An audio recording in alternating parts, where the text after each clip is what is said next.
बच्चों, आज हम सुभाष काबरा द्वारा लिखित झोले यह कहानी पढ़ने जा रहे हैं।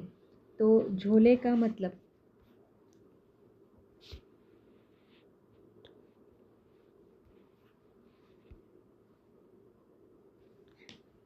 हमें क्या लेना है यह हम कथासार में देख रहे हैं। देखिए, उसे ही व्यंग्यसार कहा गया है। इसके पहले हम जो हमारे सुभाष काबरा जी है उनका परिचय देख लेते हैं। सुभाष काबरा एक हास्य कवि, साहित्यकार और मंच संचालक है। उनका जन्म अकोला, महाराष्ट्र में सन 1955 में हुआ था। स्नातक की शिक्षा उन्होंने LRT college of commerce Akola में पूरी करने के बाद वे बम्बई में कई टेलीविज़न शोज, रेडियो कार्यक्रम और कवि सम्मेलनों का सफल संचालन करते आए थे। और उनकी काफ़ी सारी किताबें जो है वह प्रकाशित हुई है और उन्हें उनका सम्मान भी प्राप्त हुआ है। तो उनका ये जो झोले यह व्यंग्य कहानी है या एक तरह से रचना है। इस रचना में क्या है इसका सार हम देखते हैं। देखिए, प्रस्तुत व्यंग्य में सुभाष काबरा ने 50 के पार के आम इंसान की पीड़ा को व्यक्त किया है। यानी जिनकी उम्र 50 साल के ऊपर है, वे लोग किस तरह अपने जीवन में अनुभव करते हैं। और परिवार में देखिए, पत्नी से सहयोग तथा साथ की कामना करने वाला अधेड़ इस उम्र में अपने ही घर में अपनी पसंद के खाने तक को तरस जाता है। उसे बहुत याद आते हैं अपनी माँ के हाथ के आलू के पराठे और आलू की सब्जी के साथ कैरी का सरसों के तेल वाला अचार। लेकिन कभी अभी तक यादों से ही पेट भर देने वाले किसी चमत्कार का आविष्कार हुआ ही नहीं। यानी केवल हम याद कर लेते हैं। आपको वह कहानी भी याद होगी ना कि किस तरह से एक छोटी भिखारी थी शायद कि हलवाई की दुकान पर खड़ी थी और वह मिठाई की सुगंध ले रही थी और हलवाई उससे पैसे मांग रहा था। तो यहाँ पर एक चतुर ने, फिर गरीब होने के कारण वो तो पैसे नहीं दे सकती थी, इसलिए इस चतुर ने उस बच्ची को इस तरह का उपाय बताया था कि क्योंकि वह हलवाई तोड़ गया था, पैसे बजाने की आवाज़ उसने हलवाई के सामने की और हलवाई से कहा कि तूने पैसों की आवाज़ सुनी है तो तू भी मुझे पैसे दे। इस तरह से उसे निपटाया गया था। उसी तरह से यहाँ पर भी लेखक कहने की बात कर रहे हैं कि केवल यादों से कि पेट भर जाए कि मैं रसगुल्ले खा रहा हूँ, जलेबियाँ खा रहा हूँ, तो ये जो यादें हैं उन यादों को से हमारा पेट नहीं भरता और ऐसा कोई आविष्कार, ऐसी कोई खोज, ऐसा कोई संशोधन नहीं हुआ है। व्यंग्यकार ने इस व्यंग्य को, जीवन की सच्चाई को व्यंग्यपूर्ण शैली में बड़ी सरलता से दर्शाया है या बयां किया है। एक दिन यह अधेड़ व्यक्ति अपने मित्र महेश से मिलने जाता है। तब जाते जाते उसकी पत्नी ने 100 का नोट देकर आते समय आलू और पाव लाने को कहती है। उसका दोस्त 3 किलोमीटर दूर रहता है। उस दिन वह रास्ते में 1.5 किलोमीटर पर ही मिल जाता है। उसके हाथ में झोला और रुपये का नोट है। चहक कर मिलने वाले दो दोस्त ऐसे मिले जैसे किसी मैयत में मिल रहे हो, यानी दुखी थे। दोनों दोस्त सोचते हैं कि उन्हें तमाम उम्र इसी जेल में रहना है। तो जेल, देखिए अगली पंक्ति में, दोनों दोस्त रास्ते में सोचते हैं कि उन्हें तमाम उम्र इसी जेल में रहना है। जो जेल, देखिए, जो जेल स्वयं उन्होंने अपने हाथों से तैयार की हुई है। इस तरह से इस जेल से निकलने के लिए न कोई अर्जी काम आती है, न कोई वकील, न कोई अदालत। इस व्यंग्य में जीवन के 50 साल के बाद की कठिनाइयों को व्यंग्य के माध्यम से व्यंग्यकार ने बहुत ही चुटीले अंदाज में प्रस्तुत किया है, जिसको पढ़कर हंसी के आवेग को रोक पाना कठिन हो जाता है। हो सकता है कि कवि का यह स्वयं का अनुभव हो और इस तरह से सुभाष काबरा जी ने यह बताने की कोशिश की है कि जब व्यक्ति बूढ़ा होने लगता है तब उसके परिवार में उसके चाहे परिवार वाले हो या पत्नी हो, उनको उतना सम्मान नहीं दे पाते या उनकी बातों को इतना एक तरह से गंभीरता से नहीं लेते। इस तरह की बातें शायद सुभाष काबरा जी बताना चाहते हैं। और ऐसी स्थिति में यहाँ पर वे बताना चाहते हैं कि कैसे कैसे मज़ेदार अनुभव जो है वह 50 साल की उम्र के बाद यहाँ पर सभी परिवार वालों के लोगों को आते हैं। ठीक है, अब हम प्रस्तुत कहानी पढ़ने जा रहे हैं। देखिए, झोले। झोले का मतलब है एक तरह से जिसे हम थैला कहते हैं ना, थैली। लेकिन इतनी सारी थैलियाँ होती है इसलिए इसे कहा गया है झोला, क्योंकि एक जिम्मेदार व्यक्ति या जिम्मेदारी को निभाते निभाते हर जब भी जो संसारी व्यक्ति है वह जब बाहर निकलता है तो उसे अपनी परिवार की ज़रूरतों को पूरा करने के लिए कोई ना कोई चीज़ें मंगवानी पड़ती है, चाहे वह किराना हो या हर कोई ज़रूरत की वस्तु हो, चाहे वह बच्चे हो या परिवार के सदस्य हो, तो उन्हें झूला ये लटकाना ही पड़ता है और अपनी ज़रूरतों को पूरा करना पड़ता है। और वह एक तरह से मानो काम में ही लगा रहता है। एक नौकर की तरह उसे काम ही करना पड़ता है और झोलों को जो वहन है झोलों का निभाना ही पड़ता है। देखिए, 50 के पार का पुरुष 2 पाटों के बीच साबुत बना रहे तो कामना करने वाला एक असह्य प्राणी होता है। जिसके अपने घर में उसको कुछ भी नहीं होता, एक और उसके अतिवृद्ध माता पिता पूरे घर को मंदिर बनाने में जी जान जुटे रहते हैं। तो देखिए, इस परिवार की बात यहाँ पर उन्होंने की है कि जब व्यक्ति 50 के पार हो जाता है तो वह 2 पाटों के बीच में, यानी एक तरफ तो बूढ़े माता पिता और दूसरी ओर परिवार के लोग, तो 2 पाटों के बीच साबुत बना रहे, यानी सही सलामत बना रहे, यही उसके लिए काफ़ी है। और वह प्राणी जो है वह यही कामना, यही इच्छा करता है। उसके अपने घर में उसका कुछ भी नहीं होता। देखिए, उसका अपना कुछ नहीं होता। माता पिता पूरे घर को मंदिर बनाने का प्रयास करते रहते हैं, तो दूसरी ओर अति युवा पुत्र पुत्रियाँ पूरे घर को क्लब हाउस या मिनी थिएटर में को पूरी तरह से बदल देने के लिए जी तोड़ कोशिशें करते रहते हैं। तो ये हर घर का चित्र है, यह हर घर की कहानी है।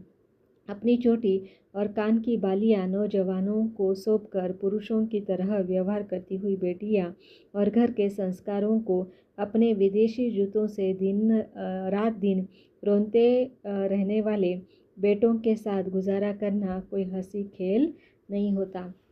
देखिए, इसे ही जनरेशन गैप कहा जाता है ना, कि एक तरफ तो बूढ़े माता पिता हैं, उनके संस्कार है, और दूसरी तरफ उनके आधुनिक युग में पढ़े भले बच्चों के जो संस्कार है या उनका जो रहन सहन है, उनके जो विचार है, उनमें रहना ये बहुत बड़ी समस्या है।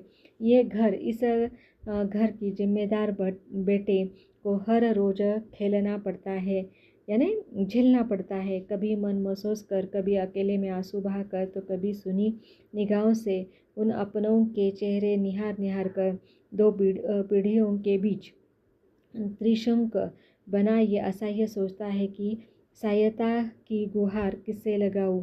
कानों में गूंजते हैं विवाह के 7 वचन। पत्नी ने भी तो हर सुख दुख में साथ निभाने की कसम खाई थी। एक वही है जो अब भी मेरे बस में है, लेकिन वो भूल जाता है कि 25 साल पुरानी पत्नी भी कभी किसी की पति के बस में आती है। पत्नी बेमन से पति का सारा प्रलाप सुनने के बाद लापरवाही से अपना सिर झटकती है, यानी वह भी जानती है कि ना तो उसके सास ससुर और ना ही बच्चे उनके सुनने वाले हैं, इसलिए वह अपनी जिम्मेदारी एक तरह से अपने सिर से हटा देती है और समस्याओं को सुलझाने की बजाय कुछ ज़्यादा उलझा देती है।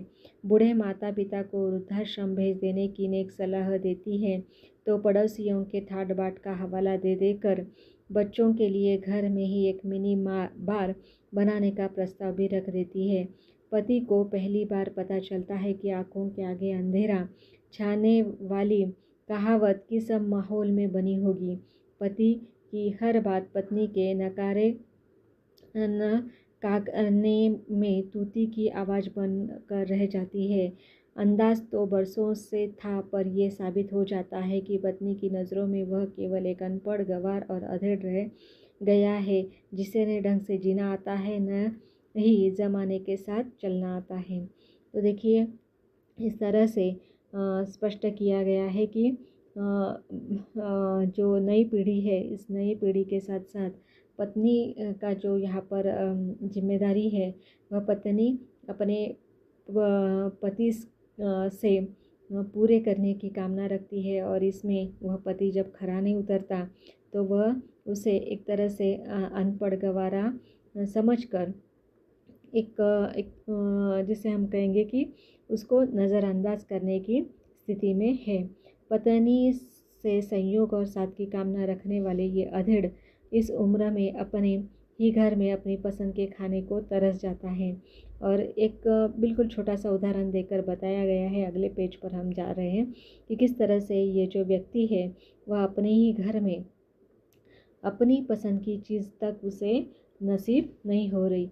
इतने बुरे हालात तो संघर्ष के दिनों में भी नहीं थे जो आज हो गए हैं। सुबह शाम उसके सामने या तो माँ बाबूजी के लिए बनाया गया दलिया परोसा जाता है या बच्चों के लिए बनाया गया बर्गर। दोनों को देखकर आत्मा इतनी तृप्त हो जाती है कि पेट तृप्त करने की इच्छा भी मर जाती है और भूख भी। बच्चों से पूछा जाता है, बूढ़ों से भी बेमन से राय ले ली जाती है, लेकिन इस गरीब की गिनती न 3 में आती है न 13 में। इसे दोनों वक्त केवल बना हुआ खाना खाने का अधिकार है, ये बताने का नहीं कि क्या बनाना है।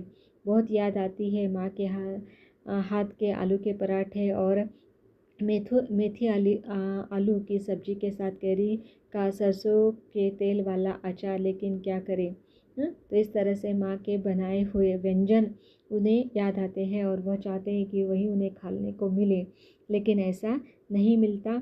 या तो उन्हें गला हुआ दलिया मिलता है, यानी जिसे हम कहेंगे कि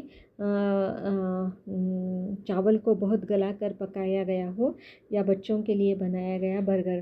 तो ये बिल्कुल जनरेशन गैप है। और यहाँ पर ये जो 50 साल का व्यक्ति है वह तो चाहता कुछ और ही है, लेकिन उससे कुछ भी पूछा नहीं जाता। तो इस तरह से आलू के पराठे में मेथी आलू की सब्जी और कैरी का अचार का जो सरसों के तेल से बना है वह उससे बहुत याद आता है, लेकिन वह उससे नसीब नहीं होता। अभी तक यादों से पेट भर देने वाली किसी चमत्कार का आविष्कार नहीं हुआ था। भोजन निगल कर हाथ धोता है तो पत्नी औपचारिकतावश इतना जरूर कह देती है कि आजकल आपकी खुराक बहुत कम हो गई है, क्या सोचते रहते हो, हमारी तरह मस्त रहा करो। ये सोचता रह जाता है कि कोशिश तो पूरी कर रहा हूँ, लेकिन ये हुनर अभी सीख नहीं पाया हूँ। तो इस तरह से यहाँ पर यह जो 50 साल का व्यक्ति है वह अपना खुराक तक कम कर लेता है। और पत्नी जो है वह उन्हें नई परिस्थिति में ढलने की सलाह बस मात्र के लिए देती है। घर का माहौल हर रोज़ एक सा रहता है। माँ बाबूजी के कमरे में रामधुन सुनाई देती है तो बच्चों के कमरे में कान फोड़ू संगीत। दोनों का संगम किसी तीसरी दुनिया का प्रतिनिधित्व करने वाला लगता है। पुरुष सोचता है कि वो दिन कब आएगा जब मेरे पुराने कर्णप्रिय और अर्थपूर्ण गाने भी पल दो पल सुन जाऊंगा। तो कल्पना कीजिए, हर परिवार में इसी तरह की अवस्था हमें दिखाई देती है। अब तो न बड़ों से कुछ कह पाता है, न ही अपने बच्चों से।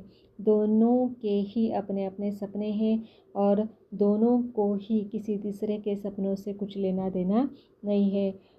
वह तो तीसरा भले ही दोनों के सपने पूरे करने की नींव का पत्थर क्यों न हो, पुरुष अपने अतीत में चला जाता है। तो इस तरह से यह जो 50 साल का व्यक्ति है वह अपने बच्चों के भविष्य के बारे में सोचता है और अपने माता पिता जो वृद्ध है उनके अंतिम दिन किस तरह से अच्छे गुजरे मज़े से गुजरे इसके लिए बहुत प्रयत्नशील रहता है, लेकिन उसके बारे में इस परिवार में कोई सोचता नहीं है। पिता की एक आवाज़ पर दौड़ दौड़ कर उनका हर काम करने वाले ये पुरुष बचपन में काम करने के बावजूद भी पिता की मार भी खाता था और डांट भी खाता था। डांट तो रोज़ आज भी खाता है, लेकिन कारण बदल गए हैं।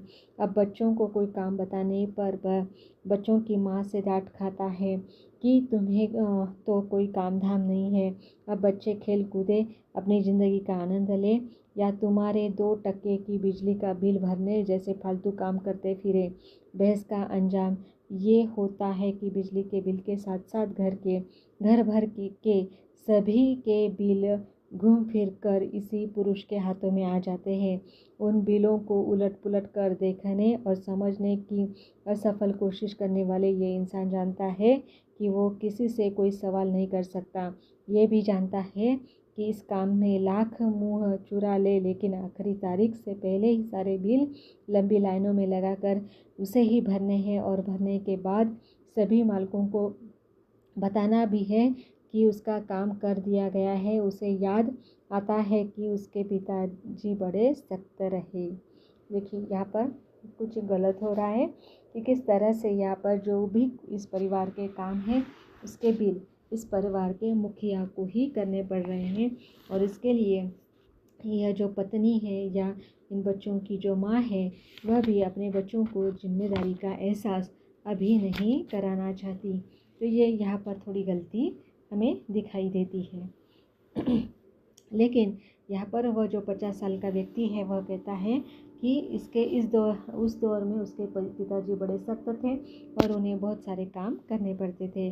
माँ सरल पर बाहर से आने वाली थोड़ी डांट के बाद शिकंजी तो मिल ही जाती थी। अब तो कुछ ठंडे पानी के लिए फ्रिज खोलो तो आवाज़ से पहले ही आ जाती है कि बोतलें भर कर रख देना, बच्चों को ठंडा पानी कम पड़ जाएगा। सुनकर पानी पानी हो जाता है। ये पुरुष की इतना सम्मान लूँ कैसे और इसे रखूँ कहाँ पर? प्रश्न चिन्ह। तो ये भी काफ़ी गंभीर बात है कि यह व्यक्ति अपने लिए शिकंजी यानी शरबत पीना चाहता है, लेकिन शरबत तो नहीं मिलता। लेकिन वह फ्रिज का ठंडा पानी पीने जब जाता है और जब भी फ्रिज का दरवाजे की आवाज़ आता है तो पत्नी उन्हें काम बता देती है कि बच्चों के लिए ठंडा पानी भर कर रख देना। अपने होम स्वीट होम में कभी फुर्सत की घड़ियों में अपनी जमा पूंजी और पी या भूख देखकर क्षण भर खुश होना चाहता है, तभी साथ वाले कमरे से माँ बाबूजी का फरमान आ जाता है कि सुन इधर आ, देख सुधा वाले लड़के की शादी है, परिवार का मामला है, तुझे जाना ही है, तैयारी कर ले। माँ ये कहकर एक लिस्ट थमा देती है कि ये सब समय समय पर ज़रूर कर दियो, चुकियो मत, नहीं तो बड़ी बदनामी होगी। कमरे में आकर हिसाब लगाता है तो पता चलता है कि चोट लाख रुपए से कम नहीं है।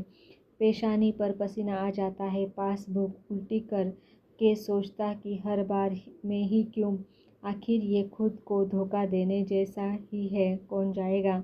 माँ बाबूजी बीमार और वृद्ध, बच्चे ओवर बिजी जो सुधा को भी नहीं पहचानते, तो सुधा के बच्चों में क्या रुचि लेंगे। छोटे भाई से दिमाग लगाकर कोई फ़ायदा नहीं। अव्वल तो वो मानेगा नहीं, भूल से मान भी गया तो उसकी पत्नी उसे जाने नहीं देगी। वो हमेशा से यही मानती है कि घर की बड़ी जिम्मेदारी हमेशा घर के बड़े बेटे को उठानी चाहिए और छोटे भाई की मजाल नहीं कि वाचाल पत्नी के आगे चुभी कर सके। छोटा भाई भी वैसा ही है, जोरू का गुलाम। वो तो माँ की बात भी नहीं मानेगा, क्योंकि जो मर्द पहली रात से ही अपनी पत्नी की पाजेब में उलझ जाते हैं उन्हें ज़िंदगी भर अपनी माँ का मंगलसूत्र दिखाई नहीं देता। छोटा भी उन्हीं लोगों में से है। पत्नी से यह आर्थिक संकट की चर्चा करना है तो वो अपने हाथ खड़े कर देती है। तो इस तरह से यहाँ पर स्पष्ट है कि इस परिवार का जो मुखिया है उसे काफ़ी सारी जिम्मेदारियों को भी निभाना पड़ता है। कहती है इस मामले में मैं तुम्हारी मदद नहीं कर सकती। ज़िंदगी भर कोई प्लानिंग तुमसे हुई नहीं। अपने ऑफिस के लोगों को देखो कैसे टेम्पो चल रहे हैं। किसी ने बेटे को पेट्रोल पंप खुलवा दिया है। मेरे नसीब में हर महीने गिने चुने रुपये लिखे हैं। कैसे मन मारकर घर चला रही हूँ ये मेरा दिल जानता है। जाते जाते ताना भी छोड़ जाती है कि तुम्हारी इसी दंड फंद की वजह से मैं पिछले 3 सालों से अपने मैके तक नहीं जा पाई हूँ। मेरे मम्मी पापा बेचारे यहाँ आकर एक महीने रह गए, लेकिन मेरा मैके जाना नहीं हो पाया। ये पतिदेव सोचते रह जाते हैं कि मतलब तो मिलने से है ना, रह गए या वो आ गए, बात एक ही है ना। लेकिन वो जानता है कि दुनिया में कुछ दिमाग ऐसे ही है जिन्हें समझने की कोशिश करना खुद पागल होने की दशा में उठाया गया कदम होता है। पत्नी हर रोज़ उससे सवाल पूछती है कि तुम्हें क्या हो गया है, प्रश्न चिन्ह। इस तरह से जिम्मेदारियों के या परिवार के असमंजस की स्थिति में रहने वाले लोगों के कारण यहाँ पर यह जो मुखिया है वह काफ़ी परेशान है। लेकिन इनसे उलझना वह एक तरह से पागलपन मानता है और अपने जिम्मेदारियों को वह निभाता जाता है। और इस पुरुष का सवाल उसके होठों तक अटक जाता है कि तुम्हें सिर्फ क्या हो गया है अर्धांगिनी? जिन बच्चों का बड़ा करने में हमने साथ साथ मन दिया, वो तुम्हारा मन बच्चों के बड़े होते ही इतना कैसे बदल गया? मन क्या केवल बच्चों का ही होता है? पति कम्बक पत्थर का बना होता है। उम्र केवल बच्चों की होती है, पति की उम्र नहीं होती। सब अपने हैं तो आदर की उम्मीद नहीं होती, लेकिन कदम पदक कर अनादर भी तो इंसान को तोड़ देता है। माँ बाबूजी फिर पुकार लगाते हैं तो पुरुष सिर्फ हिसाब लगाने बैठ जाता है। वह अचानक वाला खर्च किसे मांगूं, कहाँ जाऊँ, कितना कमाया उम्र भर, लेकिन इस मोड़ पर आकर कम क्यों लग रहा है? इन सवालों के जवाब नहीं मिलती है तो केवल बेचैनी, घबराहट, तनाव। जैसे ये तीनों ही पर्याप्त न हो तो शोर मचाते हुए बेटा बेटी भी चले आते हैं। उनसे छुपाकर माथे का पसीना पोंछता है। बेटे का अंदाज किसी फिल्मी हीरो से कम नहीं है। बिंदास बेटी के छोटे कपड़े अच्छे नहीं लग रहे हैं। दिल किसी संकट की आशंका से धड़कने लगता है और आशंका गलत नहीं निकलती। दोनों बच्चों के हाथों से अपने अपने फरमाइशों की लिस्ट है। कुछ चीज़ें तो ऐसी भी जिनके बारे में पिताजी जानता तक नहीं। ये फरमाइशें नहीं जिसे आदेश ही मानना पड़ेगा, क्योंकि बच्चों के ठीक पीछे कमर पर हाथ रखकर बच्चों की माँ खड़ी है और बच्चों के ये बाप इसी तरह जानता है कि बात न मानने पर ये औरत मेरे माता पिता को बाहर का रास्ता दिखा सकती है और मेरा इस घर में रहना मुश्किल भी कर सकती है। बच्चे अपने अपने हिस्से का दाम लेकर चले जाते हैं। 5 फुट 5 इंच के ये पुरुष सिकुड़ कर कुछ और छोटा हो जाता है। परेशान है, पता ही नहीं चलता कि दर्द कहाँ का और कितना कितना हो रहा है। पत्नी को आवाज़ लगाता है और दीवारों से टकरा कर लौट आती है। उसके पास पति की देखभाल के अलावा भी 50 काम होते हैं जो ज़्यादा महत्वपूर्ण होते हैं। पुरुष अंदाज से दवा की गोली खाता है। कुछ दूर गाना बज रहा है, चल अकेला चल। पुरुष सोचता है कि कोई सुन रहा है तो अकेला चलूं। महेश से मिलाऊं, बचपन का दोस्त है और मुसीबतों में दोस्त ही दोस्त के काम आता है। चप्पल पहनकर घर से बाहर निकलता है तो पत्नी चिल्लाकर रोक देती है और कहती है कि बाहर निकलो तो बता दिया करो। ये लो 100 का नोट और झोला। आते समय आलू और पाव लेते आना। आज बच्चों का पाव भाजी खाने का मन है और जल्दी लौटना। गपशप में मत बैठ जाना। जाती हुई पत्नी को देखकर पुरुष को विश्वास नहीं होता कि ये औरत है जो कभी मेरा चेहरा देखकर मेरी वेदना पढ़ लेती थी। किसी ने सच ही कहा है कि समय के बदलते देर नहीं लगती। पुरुष हिम्मत कर के बाहर निकलता तो है, लेकिन काँप रहा है, पसीना आ रहा है, पैर उठ नहीं रहे हैं। विचार करता है कि महेश का घर पहुंच भी जाऊंगा या नहीं। रमेश का घर तो 3 किलोमीटर दूर है, लेकिन उसकी नौबत नहीं आती। ठीक 1.5 किलोमीटर पर महेश मिल जाता है। उसके हाथ में भी एक झोला और 100 रुपये का नोट है। झाँक कर गले मिलने वाले दो दोस्त ऐसे मिलते हैं जैसे किसी मैयत में मिल रहे हो, उदास खामोश। दोनों चुपचाप एक बेंच पर बैठ जाते हैं। लंबी चुप्पी के बाद कुछ एक बोलना चाहता है तो दूसरे उसे टोक देता है, रहने दे यार, मैं समझ गया। थोड़ी देर तक खामोशी के बाद प्रस्ताव आता है कि हम दोनों कहीं भाग चले क्या। ये एक पुरुष दूसरे पुरुष का प्रस्ताव है, विडंबना है, पराकाष्ठा है। तय ये पाया जाता है कि दोनों कहीं भाग नहीं सकते, दोनों को ही तमाम उम्र इसी जेल में रहना है, जो जेल दोनों के ही बड़े शौक से अपने ही हाथों से अपने के लिए ही तैयार की गई है।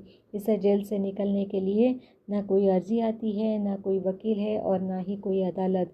दोनों महसूस करते हैं कि बाकी तो जो है सो है, लेकिन बड़े बूढ़े कहते थे कि जान है तो जहान है। तबीयत में लापरवाही ठीक नहीं। हमें और कौन डॉक्टर के यहाँ ले जाएगा। चल, हम दोनों एक दूसरे के लिए चलते हैं। दोनों दोस्त जब डॉक्टर के क्लिनिक से बाहर निकलते हैं तो कुछ और अमीर हो जाते हैं। अब दोनों के पास बीपी है, शुगर भी है। डॉक्टर ने कहा है कि ज़्यादा चिंता करोगे तो दिमाग पर असर पड़ सकता है। दोनों सोचते हैं कि ये दिमाग नाम की चीज़ नहीं होती तो अच्छा होता। कोई हमारे बारे में नहीं सोचता, हम भी सबके बारे में सोचने से बच जाते। डॉक्टर की फ़ीस और दवा दोनों के जेब से कुछ नोट निकल जाते हैं। जो नोट नहीं, कुछ सपने थे जो टूट गए। एक पूछता है कि बता, नीता की शादी की बात कहीं चली क्या।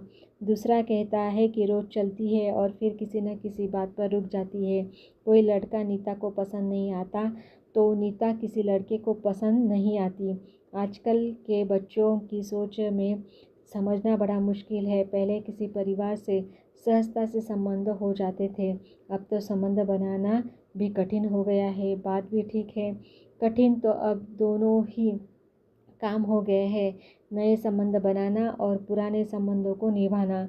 दोनों को याद आता है कि कैसे बाबूजी ने उन दोनों की शादी के समय किसी अच्छे परिवार की चर्चा की थी। बात चली और महीने भर में रिश्ता तय हो गया। तब अच्छे परिवार पर जोर दिया जाता था कि परिवार अच्छा होना चाहिए, लड़का लड़की संस्कारी ही हो, एक दूसरे को निभा जाएंगे।